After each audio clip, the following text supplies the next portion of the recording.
Hey, Larken Rose here. One of the first things that people are concerned about when they start thinking about a society without a ruling class is, well, what happens to the nasty people? Whether you're talking about people who are just kind of negligent or inconsiderate, play their music too loud at night or leave their trash lying around the woods or whatever it is, all the way up to people who run around attacking and murdering people. So people say, well, what would happen to them? What would we do about that? Some people even go so far as to say, if not for government, there would be nothing to stop people from committing murder and doing whatever other nasty stuff. And it's funny because when somebody says that, there would be no consequences, they could do whatever they wanted and nobody would stop them, the person saying that is implying that he isn't going to do anything. If there's someone running around attacking and murdering innocent people, the guy who said nothing will happen to them, obviously he's not going to do anything or something would happen to them. But not only is he demonstrating his own cowardice when he said there would be nothing to stop murderers, he's also projecting his own immaturity and irresponsibility onto the rest of the world, because he's also saying the other 7 billion people wouldn't do anything about it, which obviously isn't true.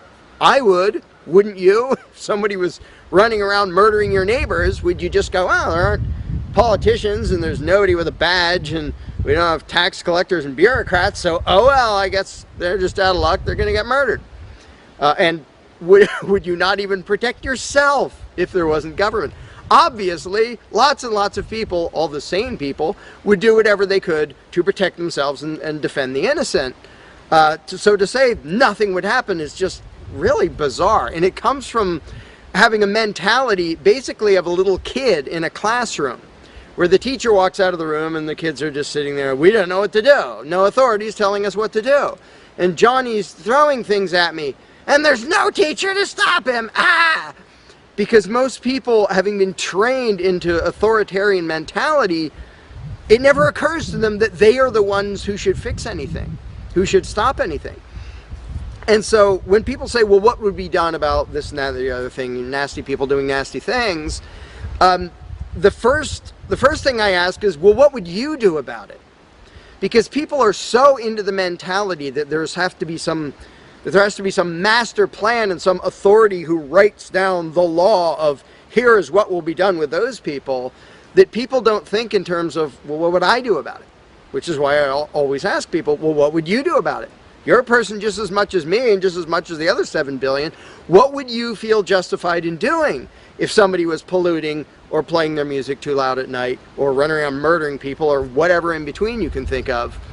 Any nasty thing, what would you feel justified in doing about it? Because there's a very basic rule of being a moral human being, which is if it would be wrong for you to do something, don't ask anybody else to do it.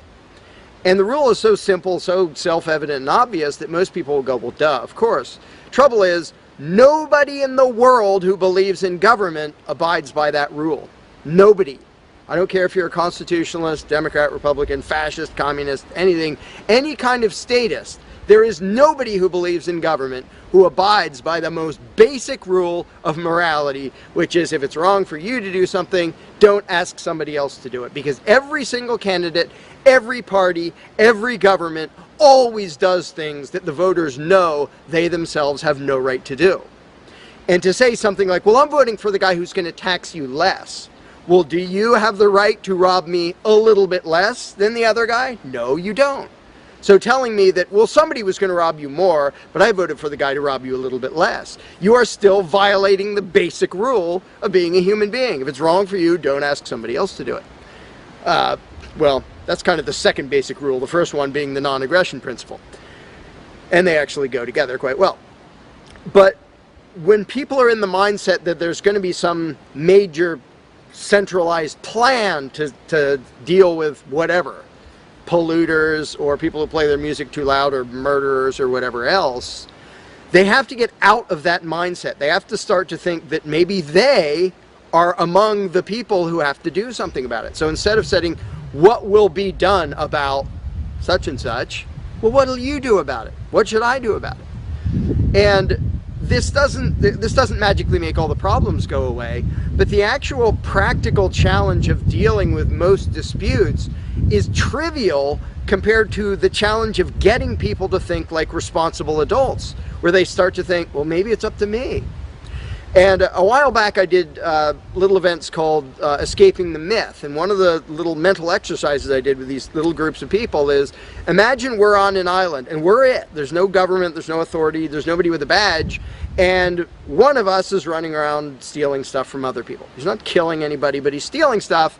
What are we going to do about it? We normal people. There's not a legislature, there's not 911 to call, there's nobody with a badge. It's just people. And so with that specific example, I would ask people, so what do we do? And just off the top of their heads, everybody comes up with solutions that are way better than what government ever does. First of all, every government solution is, all right, step one, I get to rob everybody. That's the government solution. Well, we're going to tax everybody so we have the resources to stop that other robber.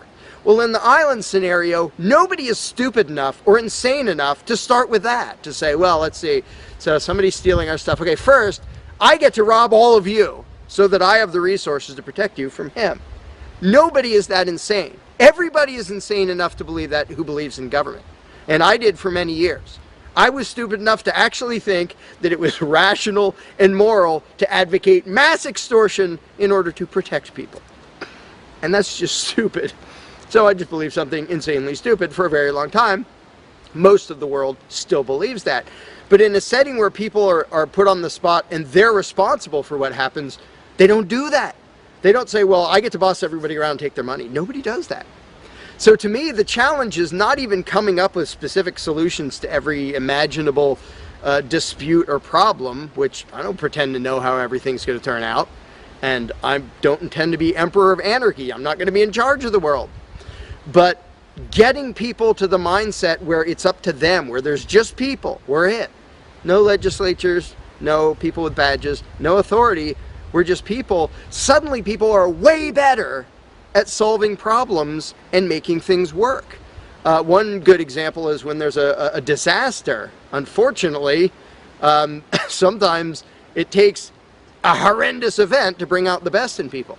And it brings out the worst in some people too.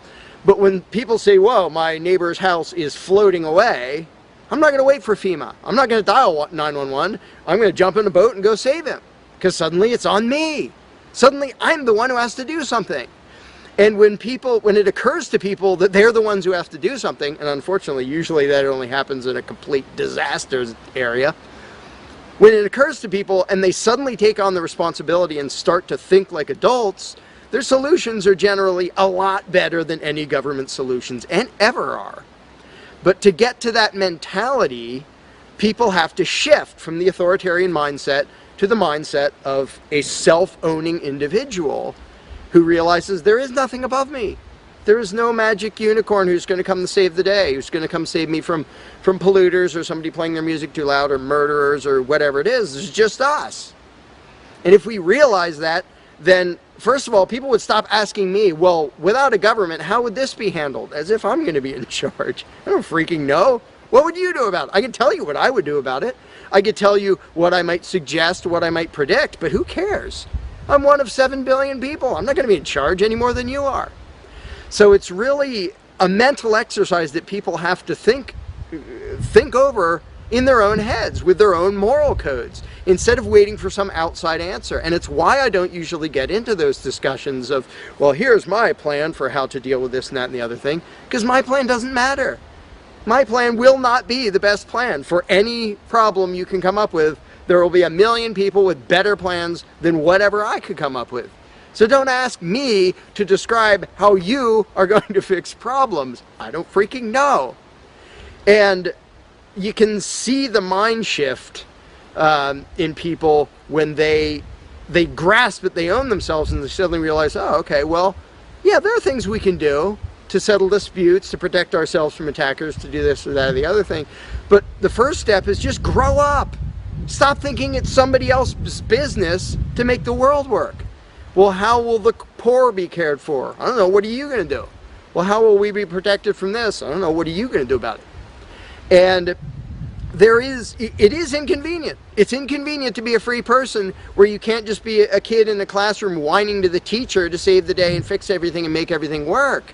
where you actually have to be a responsible adult. And that's one of the reasons, one of the main reasons why people like the belief in authority, because then they can live with the lie that all they have to do is obey and do as they're told and everything will be okay. First of all, no, it won't be okay. Second of all, you're not even being a human being.